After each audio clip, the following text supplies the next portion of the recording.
And then let's let's go over out wide, man, to the prima donnas at wide receiver. Check out these names on the list. Some big names here. AJ Green still playing football, going to Arizona, possibly replacing Larry Fitzgerald, who hasn't made up his mind yet whether he's going to play football again. Uh, yeah, we talked about Deshaun Jackson going to the Rams. We know what type of role he's in for. Definitely some boom there. I think it's low risk for the Rams. They already have two starters that are strong. They're going to run the ball with Cam Akers. They got Matthew Stafford. So that can only be a good move for the Rams to take that type of flyer. And you know, I don't know what to think about a player that I really like, but at this stage of his career and in this offense, I actually don't know what to think about Emmanuel Sanders in Buffalo. Maybe you guys can sway me one way or the other if it's, impactful in reality football and if it's even worth a sniff in fantasy. I'd say fantasy wise, I would stay away from that personally. I think in real life, he can have an impact, get some first downs, he can get some yak and make a couple plays here and there. I don't know. I just see with the emergence of Cole Beasley and obviously Stephon Diggs dominating the way he was. I kind of see them kind of catering that offense to them, but they're so pass happy. So he's probably still going to get his touches. I don't know how many, targets he's actually going to get at this point. I'm definitely interested to see. I don't know if they're just going to insert him right away into that John Brown, amount of targets. Whenever John Brown was healthy, I know that was kind of a question mark for him last season, but they're so pass happy, so I'm sure he's going to get some love out there anyway. Paul, Emmanuel Sanders, Buffalo. Yeah. Um, yeah, I agree. I don't think the impact is going to be great, but I just think it's a good depth signing. Mhm. For a contending team that wants to have Super Bowl aspirations, it's the perfect fit. You pick up a guy has a lot of experience, made a lot of big plays in his career. Can help kind of mentor the other receivers. I think that's probably the main goal of what they brought him in for. Because they still got Gabriel Davis, who was kind of catching a little bit of fire towards the end of the season as well. They do. That is true. That is true. He made some deep plays. The big name here. Well, actually, before let's talk about John Brown. Then leaves Buffalo, goes to your Raiders. Yeah, I mean, I think he's a more consistent target than Nelson Aguilar. I think Nelson had the kind of the higher ceiling, depending on based on if we're going to go like draft capital, right, and kind of his stock and everything. I think he was projected to kind of be the more talented player. But I think John Brown's pretty consistent when he's again healthy and on the field. I think he's going to be an immediate fit with Derek Carr and this offense here and what we're trying to run. So him being versatile, being able to play the X receiver for us in our offense, I think it's going to be a big deal because our X receivers have been hurt the past like 2 or 3 seasons, and it's kind of hard to get the full picture. John Gruden's a receiver guy. I don't think a lot of people remember that because of his QB camp, right? But he made his bread and butter off these receivers. So Nelson Aguilar just got what 13, 15, whatever $1 million per season after the 1 year deal with us. So obviously we're doing something right, especially when John Brown's saying he took less money to come here because he liked the fit and he liked Derek Carr and John Gruden. So ultimately, I think he's going to have a pretty good impact. As far as stats or projections, that's too hard. I think we're too volatile of an offense based on the weapons and Darren Waller being the true number one in the offense anyway at this point. So, but I think he's a sneaky good addition that's going to be helpful for us moving the chains moving forward. Oh, come on. Does he get closer to 900 or 600 yards? I can see him around about 700 yards. Paul? I actually flagged this one because I love this signing.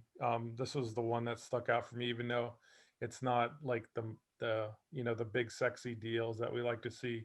But I mean, for me, it's like, hey, dude, you got him for 1 year, $4 million when these other clowns are signing for like 10, $12 million. You got Nelson Aguilar making $13 million a year on 2-year deal.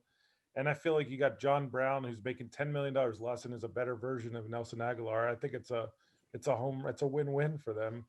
You mean John Brown was a wide receiver one in 2019 with during Josh Allen's inconsistent play year, and he still put up pretty good numbers. So I think he's super underrated. I love the deal. I think he's shown that he can play at a high level, and to get him for that kind of price, and save, and especially comparing what Nelson got, I mean, I think I this was a home run for me. Absolutely agree. I love John Brown. Uh, all right, your opinion. What's the better move? Who's going to have a better year? Will Fuller in Miami or Kenny Golladay with the New York Football Giants? Ooh. Wow. Well, let me see. Is Fuller still missing a couple games from his suspension from last year? I feel like he's missing maybe one or two. As of right now, let's say he plays 16. I'll look at. I'm gonna say Galladay just because he's going to Same. be the true numbers wide receiver one in New York, where in Miami, full. I'll give him credit. He's really good when he's healthy. Fuller, like Yeah. no doubt about it, he's really good when he's healthy. But I mean, it's pretty much a guarantee he's going to miss some games. Although Galladay was hurt a lot last year, but I just feel like Galladay is more entrenched as the number one receiver, whereas Fuller's kind of, it kind of depends. They still got Devontae Parker, and Gesicki. they got the sixth pick in the draft, which that could be a receiver as well. So I think a lot could change still, depending on what they do with that draft pick. So I feel like Will Fuller is kind of a nice complement to Parker, but I feel like Parker's still the number one guy for now. But then who knows? Dolphins could get a guy like Jamar Chase, and then that who knows where. Then we'll see where Will Fuller falls in the pecking order then. But I just feel like Galladay's like the obvious number one guy over there. Interesting. Yeah. No doubt. I'm actually on the same page there. I actually had Will Fuller kind of here just to kind of see what you guys thought. I think he's more of the complementary piece versus, the legitimate number one target. I mean, hey, all respect to Fuller. In the 11 games he started, he put up 879 yards and 8 touchdowns. So no doubt the fantasy owners loved him when he's on the field. You're playing him, right? That's a must start every single week. No questions asked. He's, good for at least one bomb per game, or at least has that opportunity. Those air yards that everybody loves to talk about. So, but I think at this point, I understand why that they went out and did that. I think Tua was just a little bit of gun shy. Yeah, I know Fitzpatrick kind of talked about that as well.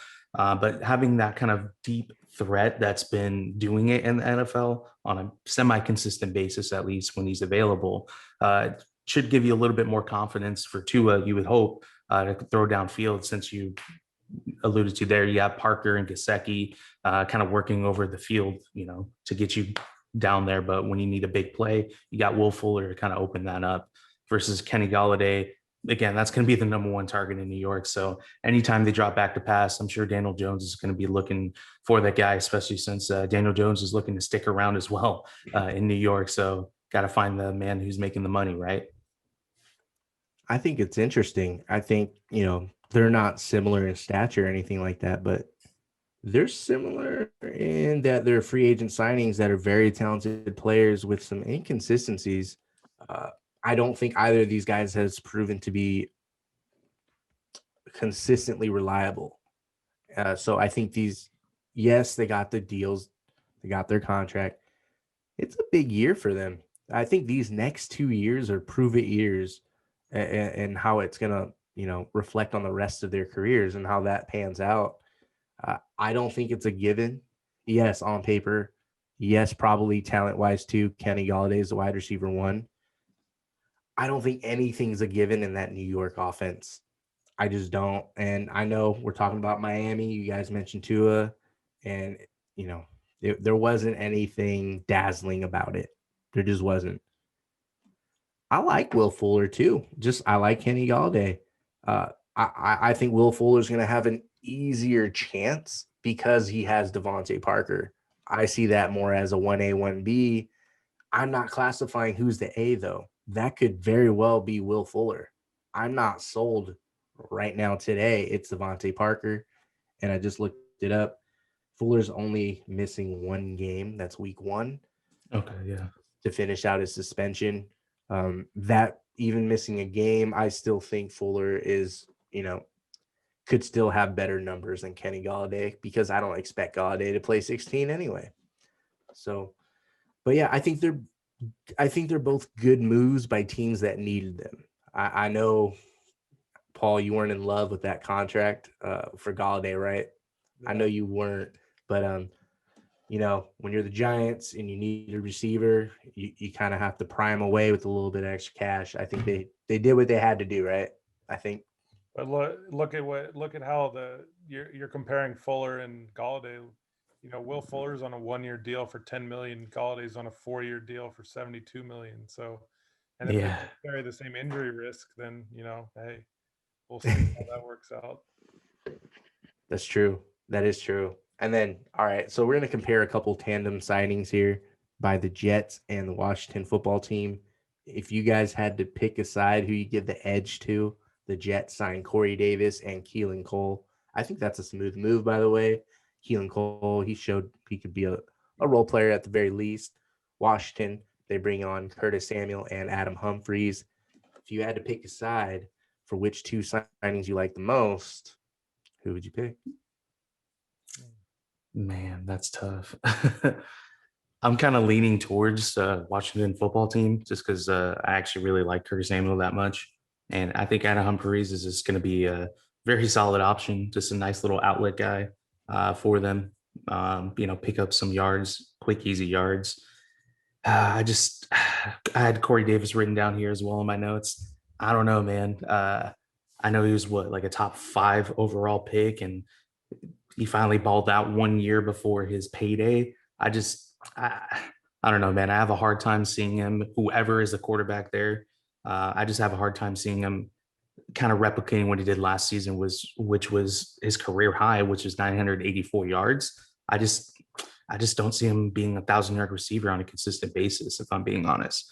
And I like Keelan Cole. I think he's a depth signing between him and Corey. And I know they just drafted Mims as well, and they have Jamison Crowder. So they have a nice kind of collection of group total. But I kind of like Curtis Samuel, Adam Humphries at this point.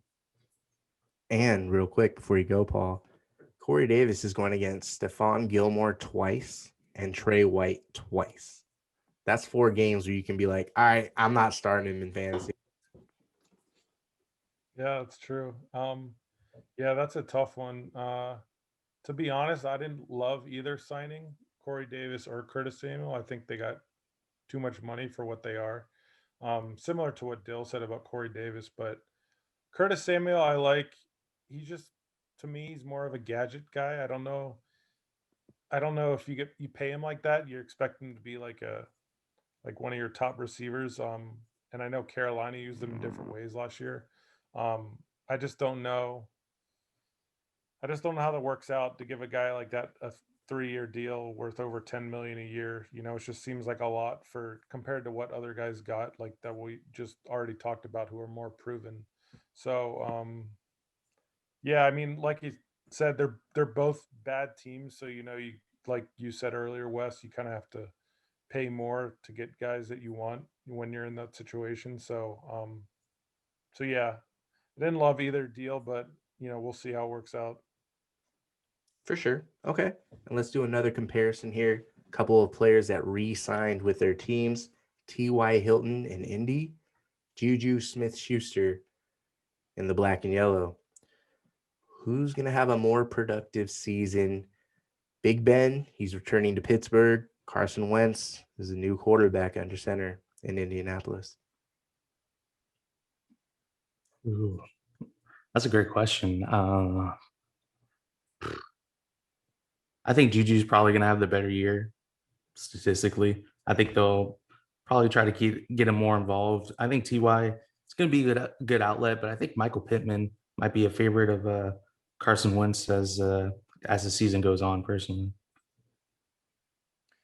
Yeah. No, I liked both. I like both of these signings. They're both making less than Corey Davis and Curtis Samuel, even though Yeah. they're way more proven, which gets back to my point about the overpay. But anyways, yeah, I mean Hilton had a little bit of a down year last year, but you know, you can tell he's still super talented. He's had years before where he's been productive. He's still pretty young, so I'm not too worried about him. And I think, bringing him back was the right move because at that point in free agency, when they signed him back, most of the guys were gone. So might as well bring back someone you're familiar with. And then same with Juju, rumors are he left more money on the table with the Chiefs, even, to come back to the Steelers. So, I'm thankful. to get him for 1 year 8 million is a good value signing for them because he's still you know capable of doing big things with Ben, and there's familiarity there. So with Ben coming close to the end of his career, you definitely want to keep as many weapons in house as you can. Yeah, so now we all know this time next year he's going to the Chiefs. Juju is going to the Chiefs next year. It's a 1-year deal. So Big Ben's gone. He goes play with Mahomes. Sorry, Dill. No, it's not happening, but good try. All right. Stay out my division. And two guys that got franchise tagged, Allen Robinson, Chris Godwin. One, who has the better season? And two, who gets franchise tagged again next offseason? Man. Allen Robinson returning to Chicago. Not really the happiest wide receiver, but that's kind of something we're used to hearing these days. Chris Godwin, he's not the only good receiver in town. Tampa can't keep paying everyone. Right. I'm still leaning Allen Robinson, man. It doesn't seem like the Bears are willing to really work that out at this point. Um, I don't know if Andy Dalton's going to be the guy moving forward for them either. And I don't know if he really wants to get a long-term deal done, depending on, his kind of rapport with the team and Andy Dalton this year. But I mean, it seems like he's invested wherever he's going to be. But ultimately, I think A-Rob's probably going to be the greater chance of being tagged at this point again. Yeah, I agree. Maybe for a little bit of different reason. First off, I think Allen Robinson will have a better year just because they don't have anyone else, and Sure. he consistently gets 100, close to 100 targets, 100 catches a year. So Dalton's going to be feeding the ball a lot, whereas Godwin's in Tampa, where they have a ridiculous amount of weapons. So the chances of him matching his production, I think, are slim. And then as far as the franchise tag, yeah, I think Allen Robinson's definitely more likely to get tagged, just because. Yeah, I don't think Robinson necessarily wants to sign there long term unless they can show like, hey, we're actually going to start building something, and you know we want you to be part of that future. So I think there's a really good chance he either gets traded or he signs with another team next offseason. And then um, with Godwin, I think there's a less chance if he gets tagged again, just because when you're on a team like that with Brady and stuff, if Brady wants to keep playing, I could see him taking like a hometown discount to like Yeah. save the team money and just sign for like a longer term deal. So I could see them like working that out.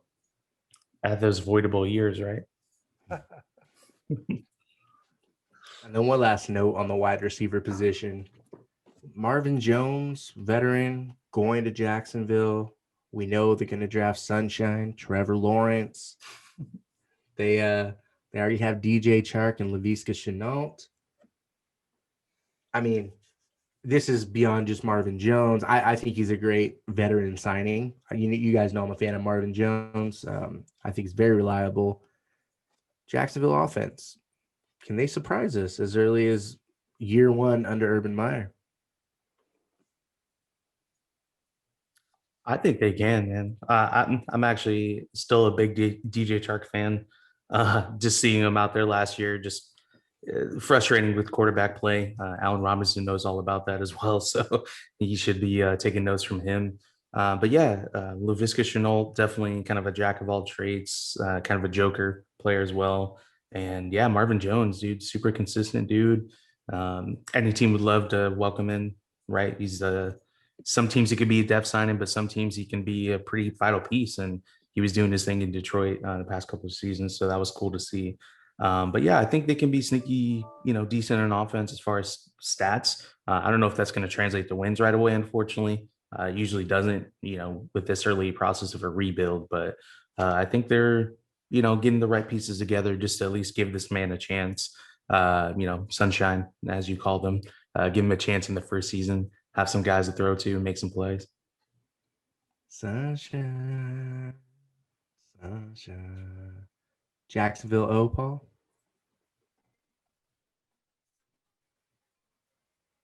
Ooh, he looks frozen for me. Yeah. All right. We'll have to bring him back in this convo in just a moment.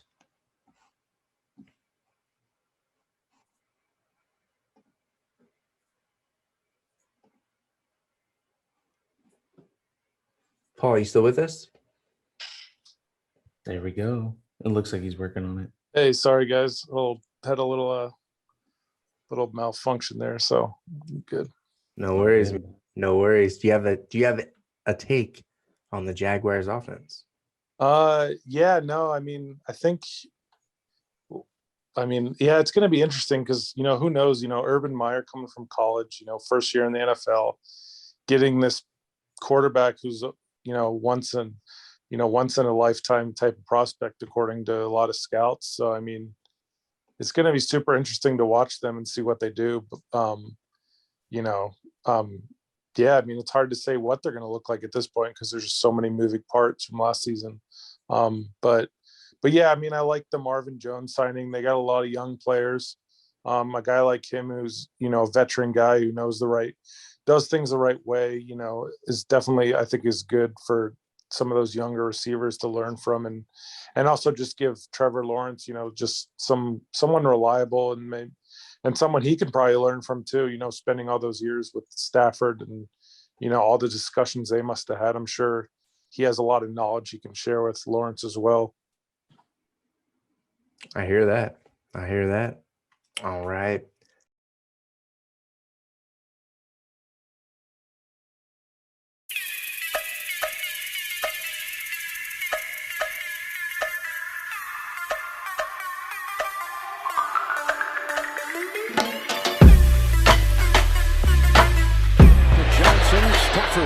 Throws a bullet, caught by Golladay.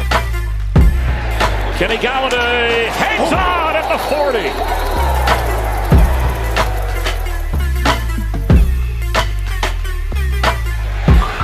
Here's a pass caught. Golladay on his second down and 9. Stafford deep. He's got him for a touchdown. Golladay. He beat Hayward. What a catch in traffic made by Golladay. Blitz coming, floats one for the end zone. Golladay is in! Touchdown!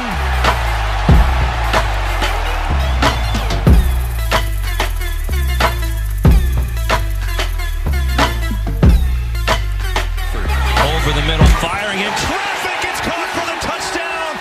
Galladay's got that one. Blitz. Stafford gets rid of it near side. One hands, and what a catch by Golladay. That was tremendous. Telling his receiver to go long, and he's going to try it on a deep shot. Touchdown! Kenny Golladay! We start first down and 20, and Stafford again with a lot of time and wide open Golladay. Inside the 20 to 15, the 10, Golladay, the end zone! And a touchdown to Kenny Golladay! Amendola, if he wants it, going to go deep, going for it all for Golladay. Leaping, did he come down with it? He did! Into the end zone, and that is a touchdown for Kenny Golladay. Wow, on second down. And what a throw and what a catch made by Golladay on Trey Waynes. Second down and 5. Blau airs it out. Golladay!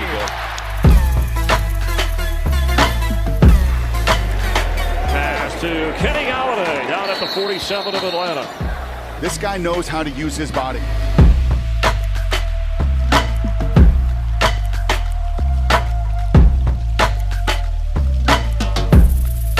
First and 10. Wow. Golladay, look at him, corkscrew free. Kenny Golladay in position to hang on to the football. What a connection against Terrell. Catching of the football by Kenny Golladay. This is just who wants it more. And Kenny Golladay has done this over the course of his young career, which is what has made him such a threat